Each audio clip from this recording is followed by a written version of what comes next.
അച്ഛന്റെ ജരാനരകൾ ഏറ്റുവാങ്ങി പകരം സ്വന്തം യൗവനം ദാനം നൽകിയ പുരാണ കഥാപാത്രത്തെ അമ്മയാണ് മടിയിൽ കിടത്തി പറഞ്ഞു തന്നത്.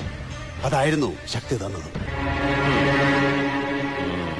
നിയമഗ്രന്ഥങ്ങളിലെ വരികളും വരികൾക്കിടയിലെ അർത്ഥഭേദങ്ങളും മാത്രം ജീവിതാധാരമായി കണ്ട് ജീവിക്കുന്ന അച്ഛനു വേണ്ടി അത്രയെങ്കിലും ചെയ്യാൻ കഴിഞ്ഞല്ലോ എന്ന ചാരിതാർത്ഥ്യം. നിർത്താം, പ്രസംഗം നിർത്താം.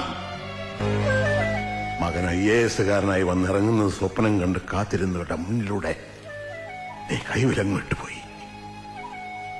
6 വർഷം സെൻട്രൽ ജയിലിൽ നീ അനുഭവിച്ചാൽ കൂടുതൽ വേദന ഞാനും ഇവളും കൂടെ അനുഭവിച്ചു.